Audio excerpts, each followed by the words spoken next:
Eles disseram isso pouco antes de sumirem na multidão. Você é um fardo. Foi assim que minha filha e o marido dela me deixaram, sozinha numa esquina de um país estrangeiro, com um sorvete derretido e um telefone sem sinal, sem bilhete, sem chave, sem um pingo de desculpas. Esperei 8 horas debaixo do sol escaldante de Roma, até que um estranho gentil me ofereceu ajuda. Não chorei, não implorei, apenas fiz uma ligação silenciosa para uma advogada em casa. O que eles não sabiam era o seguinte: a casa em que moravam ainda era legalmente minha, e quando o avião deles aterrissou, eles não estavam voltando para casa, estavam voltando para o nada, e implorariam para mim pelo resto de suas vidas. Antes de continuar, conte-nos de onde você está nos assistindo. Durante 40 anos, trabalhei atrás do balcão da agência de viagens Morais e Associados, organizando sonhos alheios enquanto os meus próprios se desfaziam como fumaça. Toda manhã, às 7 em ponto, eu abria o escritório com meu café numa caneca lascada que dizia "Melhor mãe do mundo". Um presente da Emília de quando ela tinha 8 anos e ainda acreditava que eu era. Depois que o Ricardo morreu, cada centavo que eu ganhava era dividido em 3 partes: sobrevivência, economias para a Emília e uma pequena lata de café pilão, onde eu guardava moedas para um dia. Esse um dia nunca chegou. Em vez disso, vieram as contas médicas da Emília, as parcelas do carro, a entrada para a casa dela, os uniformes escolares dos netos, R$ 5.000 para o casamento dela, 20.000 quando o Daniel perdeu o emprego. Minha lata de café esvaziava tão rápido quanto enchia. Lembro da noite em que a Emília me ligou chorando porque eles não podiam pagar as férias que tinham prometido a Olívia e ao João. As crianças merecem ver o mundo, mãe, ela choramingou.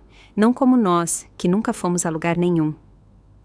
Eu não a lembrei que queria ver Roma desde os 20 anos, que colecionava cartões postais da Fontana de Trevi por décadas. Em vez disso, saquei os últimos R$ 8.000 da minha conta de aposentadoria. É perfeito, mãe, a Emília me disse quando entreguei as passagens de avião. Vai ser como nos filmes, mas quando ela me abraçou, os braços dela pareciam ocos, como se estivesse abraçando uma obrigação. O aeroporto de Guarulhos fervilhava com a energia familiar do verão. Famílias carregadas de malas, crianças correndo entre as filas de assentos. O aroma de café e pão de queijo misturando-se com o de combustível de avião. Fiquei de pé junto ao portão de embarque, segurando minha bolsa surrada contra o peito enquanto observava a Emília organizar os documentos da família com aquela eficiência nervosa que ela herdara de mim. Vovó, por que você trouxe essa coisa tão feia? A Olívia apontou para minha bolsa com um gesto desdenhoso que havia aperfeiçoado aos 18 anos. Vai estragar todas as fotos. Olívia! Murmurou Emília, mas não com repreensão, com vergonha, como se concordasse, mas fosse educada demais para dizer. Está tudo bem, querida, respondi, passando a mão pela superfície desgastada do couro. É a mesma bolsa que eu usei quando seu avô e eu nos casamos. Tem história. Daniel ergueu os olhos do telefone tempo suficiente para bufar. História, claro. João, meu neto de 16 anos, me lançou um olhar de desculpas antes de mergulhar de novo nos fones de ouvido. Pelo menos ele ainda tinha um pouco de decência. Enquanto esperávamos o anúncio de embarque, arrisquei perguntar. Já decidiram o que querem ver primeiro em Roma? Conheço alguns lugares lindos que não estão nos guias turísticos típicos. Mãe! Emília suspirou como se eu tivesse sugerido algo ridículo. Já temos tudo planejado. Daniel baixou um aplicativo muito bom, acrescentou Daniel sem tirar os olhos da tela, com avaliações reais de pessoas que sabem do que estão falando, não como uma antiga agente de viagens que passou décadas estudando cada canto da Itália. Aparentemente. Eu sorri e assenti, engolindo as palavras que queriam sair. Havia sonhado com este momento. Caminhar pelo Coliseu com meus netos, contar-lhes as histórias que havia lido em livros empoeirados, compartilhar finalmente o mundo que havia conhecido apenas através de folhetos e fantasias. Voo 447 com destino a Roma, agora embarcando por zonas. Emília se ergueu, transformando-se instantaneamente na diretora de operações familiares. Muito bem, pessoal. Olívia, guarde o telefone. João, tire os fones. Daniel, você está com os passaportes? Fiquei para trás enquanto eles se organizavam em uma formação perfeita. Emília na frente, as crianças a flanqueando, Daniel fechando a marcha. Era como observar uma família em uma revista polida e coordenada. Por um momento, me perguntei onde eu me encaixava naquela imagem. Margot, venha cá, Emília me chamou, mas sua voz tinha aquela qualidade tensa que eu reconhecia de anos de conversas telefônicas difíceis. Aproximei-me, notando como seus ombros ficaram tensos quando me juntei ao grupo. Enquanto avançávamos pelo túnel de embarque, ouvi fragmentos de uma conversa entre Emília e Daniel. Vozes baixas o suficiente para serem discretas, mas altas o suficiente para que eu as captasse. Não sei por que ela teve que vir, sussurrou Emília. São só 2 semanas, Daniel respondeu. As fotos vão ser um desastre com... Eles se calaram quando me aproximei, mas o estrago já estava feito. As palavras flutuaram em minha mente como um borrão. As fotos vão ser um desastre. Com o quê? Comigo. No avião, sentei-me no assento do meio da fila de trás, enquanto a família se acomodava 3 filas à frente. Para você ter mais espaço para as pernas, mãe. Emília havia explicado com aquele sorriso brilhante e oco que usava quando mentia. O espaço para as pernas na classe econômica era o mesmo em toda parte, mas eu não disse nada. Durante as 8 horas de voo, observei as cabeças da minha família se moverem e se inclinarem em conversa. Olivia tirava selfies com a janela de fundo. João compartilhava fones de ouvido com Daniel, ambos rindo de algo na tela. Emília organizava e reorganizava o conteúdo de sua bolsa com aquela meticulosidade obsessiva que aparecia quando estava nervosa. Eu peguei meu livro, um guia de Roma, que havia comprado em 87, e relido tantas vezes que as páginas se separavam da encadernação, e tracei rotas com o dedo enquanto o avião cortava o Atlântico.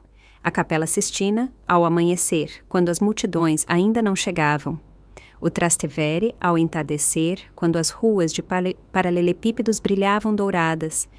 A Fontana de Trevi, à meia-noite, quando pertencia apenas aos sonhadores e aos românticos tardios. Talvez, pensei, desta vez seria diferente. Talvez, longe das rotinas e pressões de casa, pudéssemos ser uma família de verdade. Talvez Emília se lembrasse porque queria que eu viesse.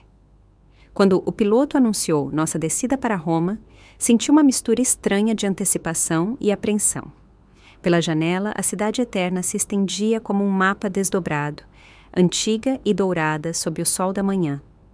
46 anos depois de ter sonhado com este momento, finalmente estava aqui. Eu não sabia então que em 3 dias estaria parada sozinha em uma esquina romana, segurando um sorvete derretido e me perguntando como o amor de uma mãe podia se tornar tão facilmente um fardo. O avião tocou o solo com um solavanco suave, e Emília se virou para mim pela primeira vez em horas. Bem-vinda a Roma, mãe, ela disse. E por um momento seu sorriso pareceu genuíno. Eu deveria saber que os sorrisos mais perigosos são os que parecem reais. Levaram muito tempo para contar e preparar esta história. Então, se você está gostando, por favor, se inscreva em nosso canal. Isso significa muito para nós. Agora, voltemos à história. O sorriso de Emília desapareceu assim que saímos do aeroporto. A realidade de Roma, o calor, as multidões, o caos do trânsito, pareceu atingi-la como um tapa. Enquanto esperávamos o táxi, a vi revisar obsessivamente o telefone, comparando as fotos que havia tirado no aeroporto com algum padrão invisível em sua mente. O filtro do Instagram não vai consertar isso, ela murmurou, olhando para uma selfie de família onde eu aparecia ao fundo sorrindo. Os primeiros 2 dias foram uma dança cuidadosa de inclusão superficial e exclusão sutil. Durante o café da manhã no hotel, Emília organizava as cadeiras de forma que eu ficasse ligeiramente separada do grupo principal. No Coliseu, quando tentei compartilhar uma história sobre os gladiadores que havia lido em meu guia, Daniel me interrompeu para mostrar um vídeo do TikTok sobre o mesmo tema. É mais divertido que livros velhos, não é? Ele disse, e todos riram, menos eu. João me lançou outro de seus olhares de desculpas, mas não disse nada. Aos 16 anos, ele já havia aprendido que a lealdade familiar tinha um preço. O 3º dia amanheceu sufocante. Roma em julho era um forno, e entre as 11 da manhã, quando chegamos à escadaria de Espanha, o ar vibrava com o calor. As multidões se moviam como rios humanos, turistas com câmeras e vendedores ambulantes gritando em 6 idiomas diferentes. Podemos tirar as fotos de família agora? Emília perguntou, pegando o telefone. A luz está perfeita. Eles se posicionaram automaticamente. Emília e Daniel no centro, Olivia e João dos lados. Eu fiquei parada a alguns metros de distância, esperando ser incluída. Mãe, você pode tirar a foto? Emília me estendeu o telefone. Claro, a fotógrafa da família, nunca a família fotografada. Tirei uma dúzia de fotos de diferentes ângulos enquanto eles posavam com sorrisos que pareciam mais ensaiados a cada clique. Quando terminei, Emília revisou cada imagem com a concentração de um editor profissional. Perfeito, ela murmurou. Finalmente temos fotos que podemos usar. E agora uma com a vovó, sugeriu João, o único que parecia se lembrar de que eu existia. Emília hesitou. Seu sorriso vacilou por um segundo antes de se recompor. Claro, claro, uma rápida. Juntei-me ao grupo, sentindo imediatamente como eles se ajeitavam para abrir espaço, mas mantendo aquela rigidez que sugeria que minha presença alterava sua geometria perfeita. Um turista gentil se ofereceu para tirar a foto. Sorriam, gritou o homem, mas quando olhei para Emília, vi que seu sorriso não chegava aos olhos. Era a mesma expressão que ela usara no funeral de Ricardo, apropriada para a ocasião, mas vazia de sentimento real. Depois das fotos, Emília anunciou que precisava de sorvete. Encontramos uma sorveteria pitoresca em uma rua lateral, onde me ofereci para pagar por todos. Um gesto automático depois de décadas, sendo a carteira da família. Pistache, pedi, lembrando como Ricardo sempre dizia que queria provar o sorvete de pistache autêntico na Itália algum dia. Enquanto esperávamos nossos pedidos, notei como Emília e Daniel trocavam olhares. Não os olhares carinhosos de um casal, mas algo mais conspiratório, mais urgente. Está muito quente, Emília disse, gabanando-se com um guardanapo. Por que não nos separamos por um tempo? As crianças e eu podemos ir às compras e vocês dois. Ela olhou para mim e depois para Daniel. Podem procurar um lugar com sombra para descansar. Na verdade, Daniel interrompeu, acho que vou com vocês. Margot, você se importa de esperar aqui? Podemos nos encontrar mais tarde. Algo frio se instalou em meu estômago, mas assenti. Claro, onde nos encontramos? A gente te manda uma mensagem, Emília disse rapidamente, quando soubermos onde vamos estar. Eles me entregaram meu sorvete de pistache e se foram, desaparecendo na multidão com uma rapidez que parecia ensaiada. Fiquei parada na calçada, segurando meu cone e me perguntando por que me sentia como se tivesse acabado de ser demitida de um emprego. 1 hora se passou, 2. O sorvete derreteu e o joguei em uma lixeira. Revirei meu telefone obsessivamente, mas nenhuma mensagem chegava. Tentei ligar para Emília, mas a chamada foi direto para a caixa postal. O sol se moveu pelo céu, as sombras mudaram de direção, e eu continuava parada na mesma esquina como um poste de luz humano. Os turistas passavam por mim, alguns me lançando olhares curiosos. Uma mulher mais velha, sozinha, claramente perdida. Às 4 da tarde, finalmente, chegou uma mensagem. Li 3 vezes antes que as palavras realmente afundassem em minha consciência. Volte para o hotel. Você é um fardo. Era tudo. Nenhuma explicação, nenhuma desculpa, nenhuma indicação de onde tinham ido ou quando voltariam. Apenas aquelas 5 palavras que cortaram mais fundo do que qualquer insulto direto. Fiquei olhando para a tela até que ela se apagou automaticamente. Meu reflexo fantasmagórico sobreposto à mensagem. Um fardo. Depois de 43 anos trabalhando para sustentá-los, depois de esvaziar minhas economias para lhes dar esta viagem, depois de criar seus filhos quando eles precisavam de tempo para se encontrar, eu era um fardo. Tentei encontrar o caminho de volta para o hotel, mas as ruas de Roma haviam se transformado em um labirinto. Cada beco parecia igual. Cada fonte parecia a mesma. Meu telefone não tinha sinal e, quando finalmente encontrei, descobri que não tinha dados internacionais configurados. Por volta das 6, eu estava sentada em um café perto da Fontana di Trevi, o mesmo lugar que havia sonhado em visitar por décadas. Mas, em vez de fazer um desejo e jogar uma moeda, estava chorando silenciosamente em um guardanapo de papel, enquanto o garçom me lançava olhares compassivos. Senhora, Um homem de meia-idade com avental manchado de café se aproximou. Está tudo bem? Não falo muito italiano. Admiti em inglês quebrado. Ah, inglês, sem problema. Seu sorriso era genuíno, sem a impaciência que eu havia visto em tantos rostos naquele dia. Sou o Luca, posso ajudar?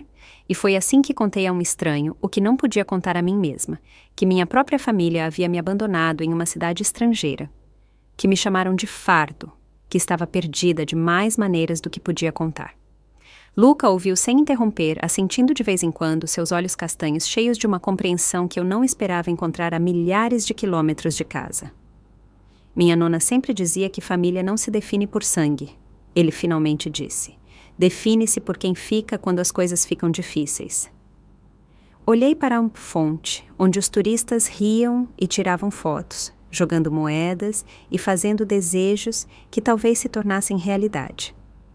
Pela primeira vez em minha vida, considerei a possibilidade de que talvez, só talvez, eu estivesse investindo meu amor nas pessoas erradas. A senhora tem onde ficar esta noite? Luca perguntou gentilmente. Peguei a chave do quarto do hotel da minha bolsa. Então, lembrei que Emília havia reservado tudo em nome dela. Poderiam me expulsar? Eu havia pago por um quarto no qual não era mais bem-vinda. Sim, menti, porque a verdade era humilhante demais para admitir. Mas Luca me conhecia melhor do que eu a mim mesma. Venha, ele disse. Vamos resolver isso. Enquanto caminhávamos pelas ruas de paralelepípedos em direção ao hotel, senti algo que não sentia há anos. Que alguém estava do meu lado. Era uma sensação estranha e libertadora, como tirar sapatos apertados depois de um longo dia. Eu não sabia então que, em menos de 24 horas, faria um telefonema que mudaria tudo. Que a mulher que haviam abandonado como um fardo estava prestes a se tornar seu pior pesadelo. Mas, por enquanto, eu caminhava pelas ruas de Roma com um estranho gentil, finalmente entendendo que às vezes você precisa se perder completamente para encontrar quem realmente é. Luca tinha razão sobre o hotel. Quando chegamos à recepção, o funcionário me olhou com aquela expressão de desculpas profissional que reconheci imediatamente de meus anos no atendimento ao cliente. Dona Maria, ele disse, temo que a conta esteja em nome da senhora Silva e ela me pediu para informar que sua estadia terminou. As palavras flutuaram no ar como fumaça tóxica. Emília havia ligado para o hotel para ter certeza de que eu não poderia ficar. Não só haviam me abandonado nas ruas, como haviam planejado ativamente me deixar sem abrigo. Entendo, eu disse com uma calma que me surpreendeu. 43 anos servindo clientes difíceis haviam me ensinado a manter a compostura quando o mundo desmoronava. Luca se dirigiu ao funcionário em italiano rápido, seus gestos ficando mais animados a cada frase. Eu não entendi as palavras, mas reconheci o tom. Era o mesmo que eu usava quando defendia um cliente de uma cobrança injusta ou uma política ridícula. Meu primo tem um pequeno apartamento acima do café, Luca me explicou. Ele está na Inglaterra para o verão. A senhora pode ficar lá esta noite. Amanhã vemos o que fazer. Não posso aceitar caridade, protestei, mas minha voz falhou um pouco. Não é caridade, Luca respondeu com um sorriso. É hospitalidade italiana, muito diferente. Naquela noite, sentada em um pequeno apartamento que cheirava a café e manjericão, com Roma se estendendo como um mar de luzes douradas pela janela, tomei a primeira decisão real que havia tomado em anos. Peguei meu telefone e procurei um número que tinha salvo como favorito, mas que raramente usava. Helena Rocha, minha única amiga de verdade, a única pessoa que havia permanecido em minha vida depois que Ricardo morreu e eu me tornei uma sombra de mim mesma, existindo apenas para resolver os problemas da Emília. O telefone tocou 3 vezes antes que ela atendesse, com aquela voz direta que eu lembrava de nossos dias na faculdade. Margot, o que diabos você está fazendo me ligando às 2 da manhã? Você está bem? Helena, eu comecei e então parei. Como explicar que sua própria família a havia jogado fora como lixo? Como admitir que você havia sido tão cega, tão desesperadamente necessitada de amor, que havia permitido que a tratassem como um caixa eletrônico com pernas? Margot, você está me assustando. O que aconteceu? Então contei tudo a ela. O abandono, a mensagem, a expulsão do hotel. Helena ouviu sem interromper e, quando terminei, houve um longo silêncio, preenchido apenas pelo som de sua respiração controlada. Aquela pirralha descarada, ela murmurou finalmente, e apesar de tudo, eu ri. Foi a primeira vez que ri em 3 dias. Helena, preciso te perguntar algo sobre a casa. Qual casa? A da Emília. Tecnicamente ainda é minha, certo? Quando Ricardo morreu, eu a herdei. Quando Emília se casou, coloquei no nome dela para os empréstimos. Mas você nunca transferiu completamente a escritura, Helena terminou. Eu me lembro. Você me perguntou sobre isso há 5 anos. Eu te disse que era inteligente manter seu nome nos documentos, por via das dúvidas. Meu coração começou a bater mais rápido. O que isso significa exatamente? Significa, querida amiga, que tecnicamente você é coproprietária daquela casa e, como coproprietária, você tem direitos. Muitos direitos. Como quais? O sorriso de Helena era audível através do telefone, como o direito de vendê-la. Fiquei em silêncio, processando as implicações. Durante 5 anos, eu havia pago discretamente parte da hipoteca da Emília, dizendo a mim mesma que era um investimento no futuro de meus netos. Nunca pensei que pudesse ser um investimento na minha própria liberdade. Helena, hipoteticamente falando, o que aconteceria se eu decidisse vender minha parte? Bem, você teria que notificar a Emília, dar a ela a oportunidade de comprar sua parte, mas se ela não puder... Helena fez uma pausa dramática. A casa vai para o mercado. E quanto tempo levaria isso com o mercado atual? Nessa área de São Paulo, poderíamos ter ofertas em 1 semana. Fechei os olhos e vi o rosto da Emília quando ela leu aquela mensagem. Você é um fardo. 5 palavras que haviam destruído 40 anos de maternidade incondicional. Helena, quero que você faça algo por mim. Diga. Quero que você inicie o processo de venda amanhã de manhã. Houve outra pausa. Esta mais longa. Margot, você tem certeza? Uma vez que começarmos isso, não há volta. Emília vai o quê? Me tratar pior do que já faz? Me abandonar em mais cidades estrangeiras? Helena suspirou. Você tem razão. Tudo bem, eu farei. Mas primeiro preciso que você faça algo por mim. O quê? Preciso que você fique em Roma por pelo menos mais 1 semana. Não quero que você esteja aí quando isso explodir.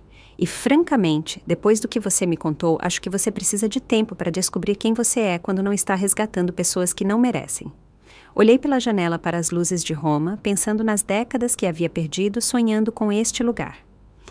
De acordo, perfeito. Ah, e Margot? Sim. Também vou cancelar todas as transferências automáticas das suas contas para as da Emília. Se eles vão te tratar como uma estranha, podem viver como estranhos. Depois de desligar, fiquei acordada até o amanhecer, observando a cidade acordar lentamente. Vendedores preparando suas barracas, trabalhadores caminhando para o trabalho, a vida continuando com aquela normalidade bonita e ordinária que eu havia esquecido que existia. Pela primeira vez em anos, não pensei no que Emília precisava ou em como eu poderia resolver o último problema de Daniel, ou se eu tinha dinheiro suficiente economizado para a próxima crise familiar. Em vez disso, pensei em mim. Quando foi a última vez que fiz algo só porque queria? Quando tomei uma decisão sem considerar primeiro como isso afetaria a Emília? Não conseguia me lembrar, e isso, mais do que qualquer outra coisa, me convenceu de que estava tomando a decisão certa. Às 8 da manhã, Luca bateu suavemente na porta com café e cornete, frescos. Como dormiu, senhora Margot? Margot? Eu o corrigi, e dormi melhor do que nos últimos anos. Bene, e quais são seus planos para hoje? Eu sorri, saboreando a sensação estranha e maravilhosa daquelas palavras. Meus planos. Não os planos da Emília, não o que a Emília precisava que eu fizesse, mas meus próprios planos. Acho, eu disse lentamente, que vou ver a Capela Sistina. Sempre quis vê-la quando houvesse menos gente. Ah, uma mulher com bom gosto. Conheço o guarda da entrada. Posso conseguir ingressos para amanhã cedo, antes que abram ao público. Você faria isso de verdade? Luca encolheu os ombros com aquela elegância casual que só os italianos conseguiam. Claro, amigos se ajudam. Amigos. Quando foi a última vez que alguém me chamou de amiga? Não como uma formalidade, mas como um fato simples e bonito. Enquanto Luca descia para preparar o café, recebi uma mensagem de Helena. Processo iniciado. A casa estará no mercado antes do fim de semana. Que Deus ajude a Emília. Recostei-me na cadeira e sorri. Em algum lugar sobre este Atlântico, minha família estava voando de volta para casa. Provavelmente rindo de como tinha sido fácil se livrar do velho fardo. Eles não tinham ideia de que o fardo que haviam descartado estava prestes a se tornar seu pior pesadelo. Enquanto eu tomava café da manhã com Cornette em um terraço romano, contemplando minha primeira manhã de liberdade em décadas, Emília estava descobrindo que o inferno tem um endereço postal em Brooklyn, São Paulo. Helena me ligou 3 dias depois. Sua voz, uma mistura de satisfação profissional e preocupação pessoal. Margot, você precisa saber o que está acontecendo aqui. Já há notícias. Oh, há notícias. Emília ligou para meu escritório 17 vezes desde ontem. Minha secretária finalmente teve que dizer a ela que, se ligasse mais uma vez sem agendamento, consideraríamos uma ordem de restrição. Imaginei a Emília, sempre tão controlada, perdendo a cabeça no escritório de Helena. Por alguma razão, a imagem não me causou a angústia que eu esperava. Em vez disso, senti algo que levei um momento para reconhecer, satisfação. O que aconteceu exatamente? Bem, eles chegaram do aeroporto ontem à tarde para encontrar avisos de venda colados na porta. Aparentemente, Daniel desmaiou, literalmente. Os vizinhos tiveram que ajudar a Emília a tirá-lo do gramado. Apesar de tudo, eu ri. Não pude evitar. Sério? Ele desmaiou? Como uma dama vitoriana? E isso não é o melhor. Quando a Emília tentou usar o cartão para comprar mantimentos ontem à noite, ele foi recusado. Todas as contas dela, os pagamentos automáticos que você configurou foram cancelados, é claro, mas aparentemente ela nunca se deu ao trabalho de aprender de onde o dinheiro realmente vinha. Você quer dizer que ela não sabia que eu pagava metade de suas despesas? Aparentemente, Daniel disse a ela que havia conseguido um trabalho de consultoria há 2 anos e usou seu dinheiro para manter a mentira de que estava contribuindo financeiramente. As peças começaram a se encaixar como um quebra-cabeça macabro. A confiança renovada de Daniel, sua atitude condescendente para comigo, a forma como Emília havia começado a me tratar como um estorvo em vez de um salva-vidas. Eles estavam vivendo com meu dinheiro enquanto se convenciam de que eu não servia para nada. Helena, há ofertas pela casa? 3, e é apenas o 2º dia no mercado. Uma está acima do preço de venda. Os compradores viram as fotos e querem fechar rápido. Quanto tempo lhes daríamos para que comprem minha parte? Eu já os notifiquei oficialmente. Eles têm 30 dias para conseguir financiamento para sua porcentagem, que com o valor atual do mercado são aproximadamente R$400 mil. Era mais dinheiro do que eu havia visto junto em minha vida, e Emília teria que conseguir isso em 1 mês, ou perder a casa que havia considerado sua por garantida. Eles não vão conseguir, certo? Não com o histórico de crédito de Daniel e sem seu apoio financeiro. Os bancos não estão mais emprestando como antes, especialmente não para um homem de 42 anos que está desempregado há 3 anos. Depois de desligar com Helena, saí para caminhar pelo Trastevere. As ruas de paralelepípedos brilhavam sob o sol da tarde, e parei em uma pequena igreja onde as velas cintilavam como estrelas caídas. Eu não havia orado realmente desde o funeral de Ricardo, mas naquele dia acendi uma vela e sussurrei uma oração que surpreendeu até a mim mesma. Não orei pelo perdão da Emília, ou pela reconciliação familiar, ou para que as coisas voltassem a ser como eram antes. Orei por força, pela força de me manter firme quando Emília finalmente entrasse em contato, porque eu sabia que ela o faria. A ligação chegou naquela noite, justo quando eu estava jantando massa ao pomodoro na pequena varanda de Luca. O telefone vibrou com tanta intensidade que quase caiu da mesa. Mãe! A voz de Emília soava destroçada, irreconhecível. Mãe, por favor, atenda o telefone. Deixei ir para a caixa postal. Então veio outra mensagem e outra. Mãe, não entendo o que está acontecendo. Helena diz que você vai vender a casa. Deve ser um erro. Mãe, por favor. As crianças estão confusas. Olivia está chorando. Você pode pelo menos nos explicar o que está acontecendo? Mãe, sei que você está zangada com o que aconteceu em Roma, mas isso é demais. Podemos conversar sobre isso como adultos. Aquela última mensagem me fez rir em voz alta. Adultos? Como se abandonar sua mãe de 73 anos em um país estrangeiro fosse comportamento de adultos. A quarta mensagem chegou 1 hora depois, e o tom havia mudado completamente. Margarida não era mais mãe. Preciso que você ligue para sua advogada e pare esta loucura imediatamente. Você não pode fazer isso. É a nossa casa. Nossos filhos cresceram aqui. Nossos filhos, não meus netos que eu havia ajudado a criar e sustentar. Nossos filhos, como se eu fosse uma estranha que havia entrado ilegalmente em sua vida perfeita. A quinta mensagem chegou à meia-noite. Está bem, Margarida? Sei que você provavelmente pensa que isso é algum tipo de vingança patética, mas você está machucando pessoas inocentes. Olivia tem que explicar para os amigos por que há placas de venda em sua casa. João não consegue dormir. Se você quer me punir, faça, mas não puna as crianças. As crianças. As mesmas crianças que haviam participado da minha humilhação em Roma. Olivia, que havia chamado minha bolsa de feia e havia dito que estragaria suas fotos. João, que havia permanecido em silêncio enquanto me abandonavam. Mas aquela mensagem me incomodou mais do que as outras porque tinha um elemento de verdade. As crianças também eram vítimas. Vítimas de pais que lhes haviam ensinado que o amor era condicional, que a família Sun era uma transação econômica, que algumas pessoas importavam mais do que outras. Quase liguei de volta. Quase. Em vez disso, digitei uma mensagem de texto, uma única mensagem cuidadosamente redigida. Emília, não me contate novamente. Quando você decidiu que eu era um fardo, você perdeu o direito à minha ajuda, meu dinheiro e minha preocupação. Helena cuida de todos os assuntos legais agora. Margarida. A resposta chegou em segundos.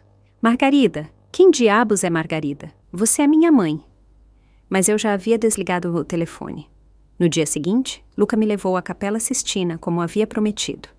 Chegamos antes que abrissem ao público, quando os turistas eram apenas um rumor distante nas ruas de Roma. Na quietude sagrada daquela caverna extraordinária, cercada por séculos de arte e fé, olhei para o teto onde Michelangelo havia pintado a criação do mundo. É lindo, não é? Sussurrou Luca. Sim, respondi, mas não estava olhando apenas a arte. Estava pensando na criação em geral, em como às vezes você precisa destruir algo completamente para criar algo novo. Como até Deus havia tido que separar a luz da escuridão antes de poder fazer algo bonito. Meu telefone vibrou em minha bolsa. Outra mensagem de Emília, sem dúvida. Mas, pela primeira vez em 40 anos, não senti a compulsão automática de atender a sua chamada. Em vez disso, fiquei parada na Capela Sistina, uma mulher de 73 anos que finalmente estava aprendendo a diferença entre ser necessária e ser valorizada. E pela primeira vez em décadas, gostei da mulher que estava conhecendo. 3 semanas depois da ligação desesperada de Emília, eu estava sentada em uma aula de italiano para estrangeiros em uma escola perto do Panteão, lutando com os verbos reflexivos e rindo dos meus próprios erros. Ao meu lado, uma mulher alemã de 60 anos chamada Greta conjugava verbos com a precisão de um metrônomo, enquanto um jovem australiano chamado Tom misturava italiano com inglês de forma que fazia rir até a professora. Margarida, molto bene, exclamou a senhora Benedetti, quando finalmente consegui formar uma frase completa sobre onde havia morado antes de Roma. Está progredindo rapidamente. Margarida. Não Margot, não mãe, não vovó, apenas Margarida, um nome que eu quase havia esquecido que me pertencia. Depois da aula, Greta me convidou para tomar um café. Havíamos desenvolvido uma amizade fácil, baseada em nosso estado compartilhado de mulheres mais velhas descobrindo a liberdade tardia. Ela havia vendido sua casa em Munique, depois que seus filhos adultos lhe disseram que ela era muito velha para viver sozinha. Você soube de mais alguma coisa da sua família? Ela me perguntou enquanto esperávamos nossos cappuccinos. Helena me mantém informada, admiti. A casa foi vendida na semana passada. Emília e Daniel tiveram que se mudar para a casa da irmã dele. E como você se sente sobre isso? Era uma pergunta que eu havia me feito todas as manhãs ao acordar.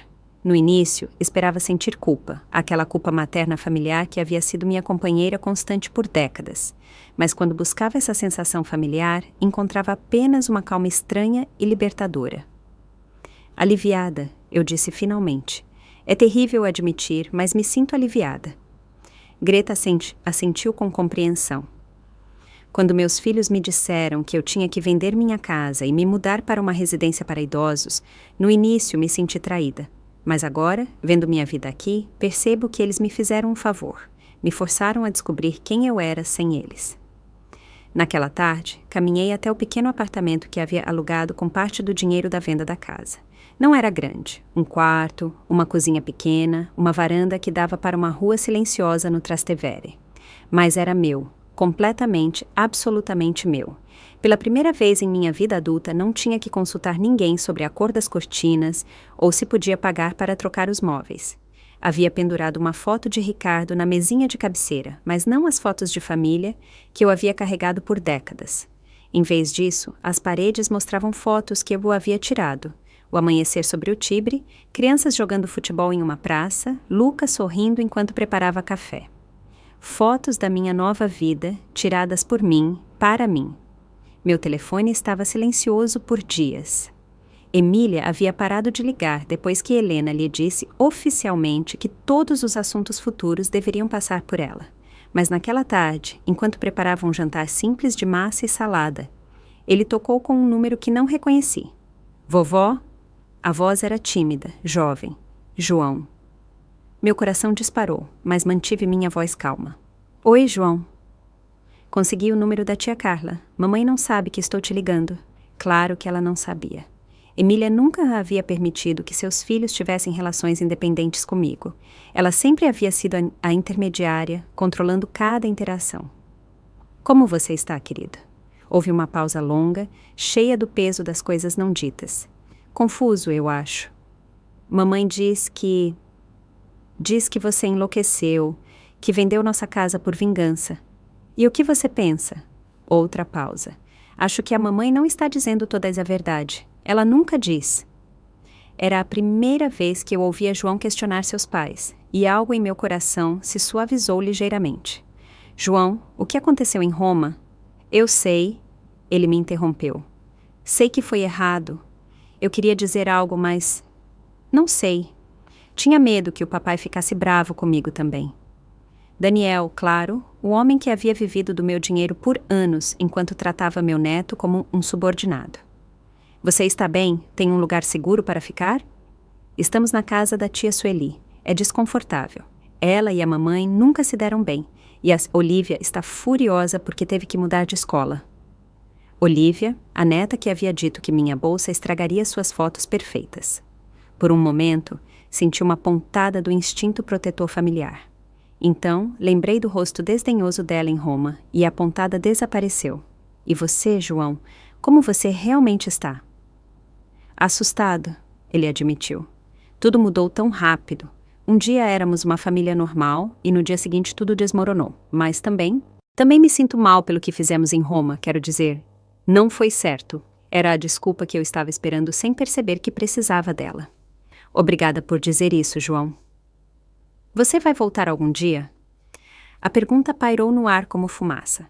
Eu voltaria?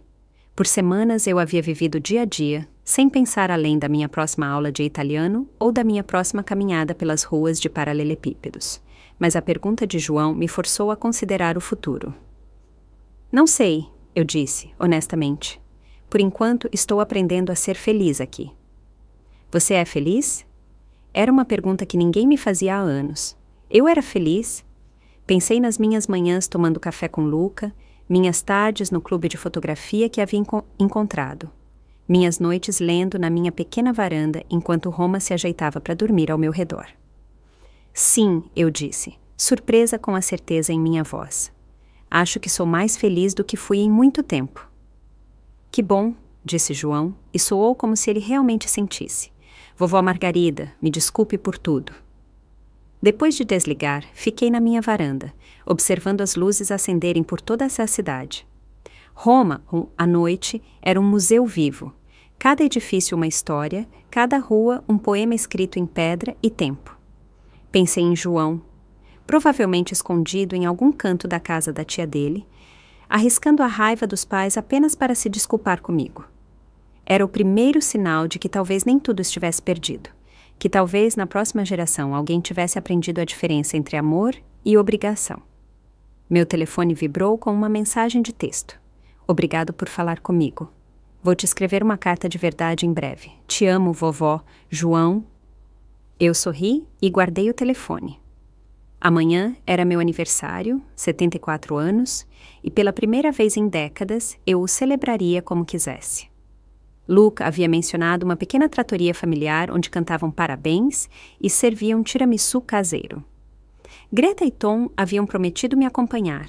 Uma celebração pequena, íntima, com pessoas que haviam me escolhido e que eu havia escolhido em troca. Não porque fosse seu dever familiar, mas porque realmente queriam estar ali.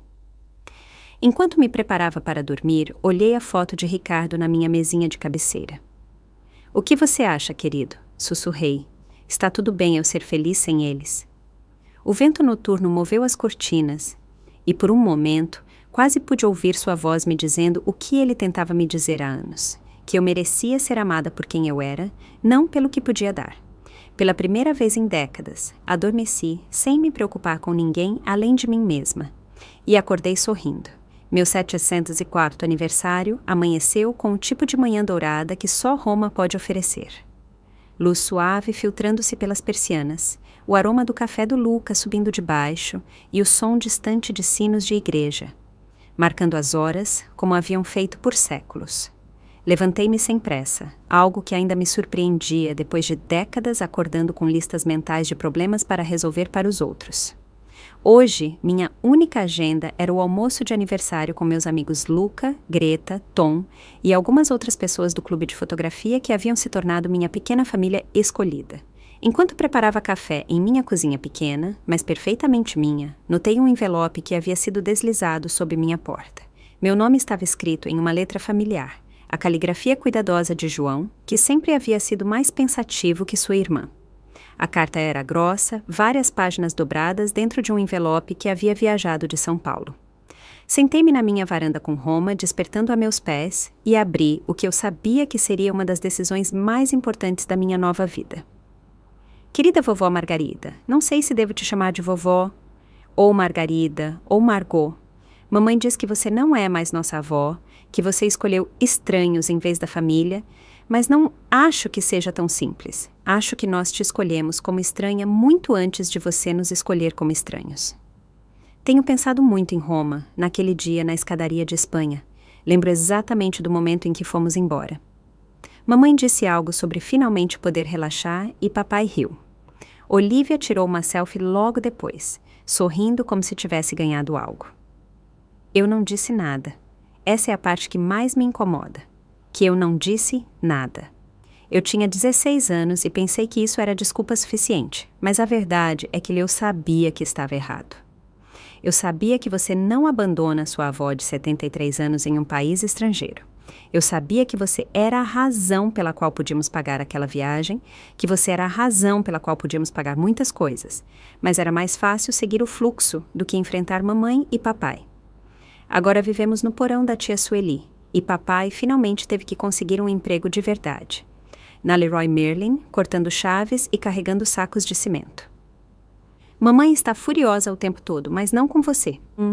Bem, sim, com você também, mas mais do que tudo, ela está furiosa consigo mesma, embora nunca admita. Ouço ela chorar à noite quando pensa que ninguém a ouve. Olivia está no último ano e teve que mudar de escola. Ela odeia a nova escola. Odeia morar com a tia Sueli. Odeia que suas amigas perguntem por que nos mudamos tão de repente. Mas o que ela mais odeia, eu acho, é que finalmente está percebendo que seus pais não são as pessoas perfeitas que ela pensava que eram. Ontem ela me perguntou se realmente tínhamos abandonado nossa avó em Roma. Quando eu disse que sim, ela se trancou no quarto por horas. Tenho lido sobre a Itália, sobre Roma especificamente. Encontrei um livro na biblioteca sobre as mulheres que reconstruíram suas vidas depois da guerra, e me fez pensar em você. Como, depois que o vovô morreu, você trabalhou todos esses anos para nos sustentar? Como você nunca reclamou? Nunca nos fez sentir como se fôssemos um fardo para você, embora provavelmente fôssemos. Mamãe diz que você sempre soube que a casa estava em seu nome, que você planejou tudo isso. Diz que você é vingativa e cruel, mas eu lembro como você costumava olhar para aqueles cartões postais de Roma que tinha colados na sua geladeira. Lembro como seus olhos brilhavam quando você falava em um dia visitar a Fontana di Trevi. Você nunca foi vingativa. Você foi paciente por décadas, e nós confundimos sua paciência com fraqueza. Tia Sueli diz que mamãe sempre foi egoísta, mesmo quando eram crianças. Ela diz que mamãe esperava que todos girassem em torno dela, e quando não o faziam, ela fazia dramas até que o fizessem. Ela diz que você foi a única pessoa que nunca disse não para a mamãe e que isso a arruinou mais do que a ajudou. Não sei se você tem razão em não querer falar conosco. Parte de mim pensa que sim, mas outra parte de mim espera que talvez algum dia você possa me perdoar. Não a mamãe, ou o papai, ou mesmo a Olívia. Eles terão que ganhar seu próprio perdão. Mas a mim. Tenho economizado dinheiro do meu trabalho de meio período. Quero te visitar em Roma quando me formar. Quero ver como você vive agora, conhecer as pessoas que te importam agora. Quero ouvir as histórias sobre Roma que você nunca nos deixou contar. Quero tirar uma foto sua em frente à Fontana di Trevi. A foto que você deveria ter tirado há décadas. Sei que não tenho o direito de pedir nada. Sei que provavelmente isso é muito pouco, muito tarde. Mas, por via das dúvidas, eu queria que você soubesse que há uma pessoa nesta família que finalmente entende o que perdemos quando te abandonamos. E não foi uma casa ou dinheiro, foi você, a pessoa que nos amou incondicionalmente por anos e que merecia amor incondicional em troca. Se você decidir escrever de volta, ficaria muito feliz. Se não, eu entendo. Mas, de qualquer forma, quero que você saiba de uma coisa. Não te abandonamos porque você era um fardo. Te abandonamos porque éramos pequenos demais, egoístas demais, cegos demais para ver o presente que você era. Agora eu vejo. Tarde, mas vejo. Com amor, respeito e vergonha, João. PS. Incluí uma foto que encontrei nas coisas velhas da mamãe. É de você e do vovô na lua de mel. Pensei que talvez você gostaria de tê-la. Dentro do envelope havia uma foto em preto e branco que eu não via há anos. Ricardo e eu nas cataratas do Iguaçu, sorrindo como se tivéssemos todo o tempo do mundo. Eu tinha 23 anos, ele 25. Nossas vidas inteiras se estendiam diante de nós como um caminho dourado. Fiquei sentada na minha varanda por muito tempo, lendo a carta de João várias e várias vezes. Cada palavra era como uma pequena ponte estendida sobre o abismo que havia se aberto naquela tarde em Roma. Não era o suficiente para reparar todo o dano. Décadas de ser dada como certa não eram apagadas com uma carta, mas eram um começo. Mais importante ainda, era genuíno. Não era Emília tentando me manipular para que eu voltasse, ou Daniel justificando suas ações. Era um jovem de 16 anos assumindo a responsabilidade por suas escolhas e tentando entender como reparar o que havia sido quebrado. Meu telefone tocou. Luca! Feliz aniversário! Margarida! Pronta para o seu grande dia? Luca, eu disse lentamente. Posso te perguntar algo? Claro. Se alguém te machucasse profundamente, mas depois se desculpasse de verdade, não porque quisesse algo de você, mas porque realmente entendesse o que fez de errado, você daria outra chance? Houve uma pausa. Isso é sobre a carta que chegou esta manhã? Como você soube sobre a carta? Conheço esse olhar, minha querida. É o olhar de alguém que está decidindo entre o passado e o presente. Boas notícias ou más notícias? Complicadas. Ah, as melhores sempre são. Quer conversar sobre isso durante o almoço? Sim, eu gostaria. Naquele meio-dia, na pequena tratoria que Luca havia escolhido, meus amigos cantaram parabéns e me trouxeram tiramisu com uma vela. Greta me deu um lenço de seda que eu havia comprado no mercado. Tom me presenteou com um livro de poesia italiana. Luca me entregou uma pequena planta de manjericão para minha varanda, para que a senhora sempre tenha um pouco da Itália onde quer que vá. Ele disse com um sorriso. Quando lhes contei sobre a carta de João, todos ouviram com a atenção que só os verdadeiros amigos podem dar. O menino tem coragem, disse Greta finalmente.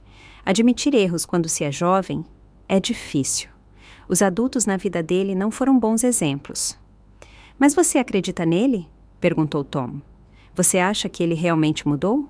Acho que ele está tentando mudar. eu disse, e acho que é tudo o que se pode pedir de alguém. E o que você vai fazer? Perguntou Luca. Olhei ao redor da mesa para essas pessoas que haviam se tornado minha família escolhida. Há 3 meses eu não conhecia nenhum deles. Agora eram as pessoas que celebravam meus aniversários, que se preocupavam com minha felicidade, que me ofereciam conselhos honestos sem agenda oculta. Vou escrever de volta, eu disse finalmente, mas com condições. Naquela noite, sentei-me à minha pequena escrivaninha, com papel de carta que havia comprado em uma loja perto do Panteão. A carta para João me levou 2 horas para escrever, cada palavra pesada cuidadosamente. Querido João, sua carta chegou no meu aniversário de 74 anos, e não consigo pensar em um presente mais valioso do que a honestidade que você compartilhou comigo. É preciso coragem para admitir erros, especialmente quando se é jovem, e especialmente quando isso significa questionar as pessoas que se supõem que se deve respeitar sem questionar. Você tem razão. Não os abandonei porque fossem um fardo. Eu os abandonei porque finalmente entendi que havia vivido minha vida como se fosse uma personagem secundária nas histórias dos outros. Por décadas me defini pelo que podia dar, não por quem eu era. Sua família, minha família, me ensinou a fazer isso, e eu permiti. O que aconteceu em Roma não foi apenas sobre ser abandonada em uma rua, foi sobre anos de invisibilidade, de ser reduzida à minha função como provedora e solucionadora de problemas. Foi sobre ouvir sussurros sobre como eu estragava as fotos perfeitas e ser tolerada, em vez de bem-vinda, em eventos familiares que eu mesma financiava.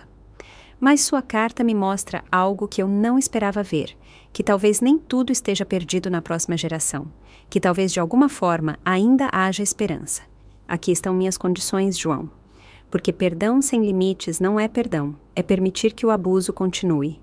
Se você quiser me visitar em Roma quando se formar, você é bem-vindo. Mas você tem que pagar sua própria viagem, não porque eu não possa te ajudar, mas porque você precisa entender que as relações não são transações. Não serei o segredo de ninguém, nunca mais. Se seus pais não aprovarem que você mantenha contato comigo, você terá que decidir o que é mais importante para você. Não me esconderei, nem me desculparei por existir. Não voltarei para São Paulo. Não resgatarei sua família das consequências de suas ações. Roma é meu lar agora, e a vida que construí aqui é minha. Se algum dia você decidir que quer um relacionamento real comigo, não como sua vovó ATM, mas como uma pessoa com seus próprios sonhos e valor, você terá que conhecer a pessoa em quem me tornei, não apenas lembrar da pessoa que eu costumava ser. Tenho amigos aqui, João. Amigos de verdade que me escolheram porque gostam da minha companhia, não porque precisam de algo de mim. Tenho uma vida que me faz feliz. Tenho fotos nas minhas paredes que eu tirei de lugares que visitei porque quis visitá-los. Pela primeira vez em décadas, sou a protagonista da minha própria história.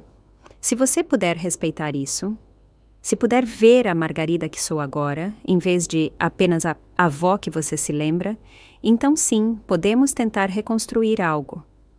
Não será o que tínhamos antes, porque o que tínhamos antes estava quebrado, mas poderia ser algo melhor.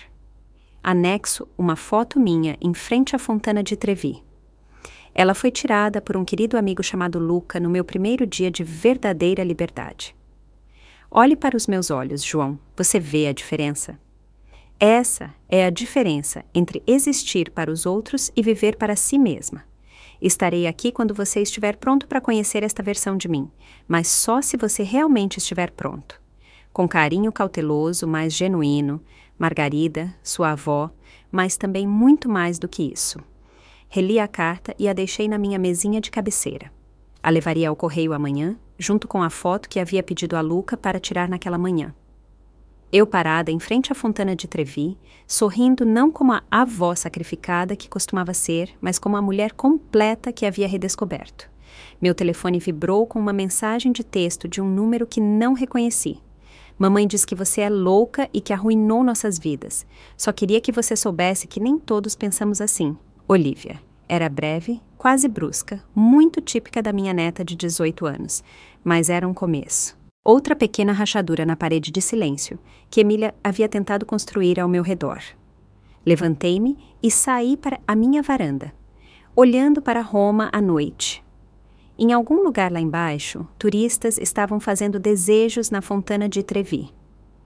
Em São Paulo, minha antiga família estava aprendendo a viver com as consequências de suas ações. E aqui, no meu pequeno apartamento que cheirava a manjericão e café, eu estava escrevendo o próximo capítulo de uma história que finalmente era minha. Eu não sabia como essa história terminaria. Talvez, João, você viesse me visitar e construiríamos algo novo e bonito. Talvez Olivia aprendesse a valorizar os relacionamentos acima das aparências. Ou talvez não. Talvez eu vivesse o resto da minha vida sem eles, cercada de amigos escolhidos e aventuras autodirigidas. Mas pela primeira vez em 74 anos, o final da história dependia completamente de mim. E isso, mais do que qualquer reconciliação familiar, parecia a vitória mais doce de todas. Fiquei na varanda até que as luzes de Roma diminuíram e a cidade se acomodou para dormir. Amanhã haveria mais aulas de italiano, mais fotografias para tirar, mais momentos de liberdade para saborear e talvez, eventualmente, haveria uma carta de volta de São Paulo, uma carta que me ajudaria a decidir se o amor familiar podia ser reabilitado ou se algumas feridas eram profundas demais para cicatrizar completamente. Mas essa decisão seria para amanhã. Esta noite, adormeci como havia feito todas as noites durante 3 meses, como uma mulher livre em uma cama que havia escolhido, em uma cidade que me havia escolhido de volta, sorrindo com a satisfação profunda de alguém que finalmente havia aprendido a diferença entre ser necessária e ser valorizada. E em meus sonhos, caminhei por ruas de paralelepípedos que não levavam ao passado, mas a um futuro que era completamente, inequivocamente meu. E chegamos ao fim de mais uma história da vida com o Vozes de Maria. O que essa história fez você sentir? E se fosse com você, o que teria feito? Me conta nos comentários, eu adoro ler o que vocês pensam. Se essa história tocou o seu coração, deixa o seu like e se inscreve no canal.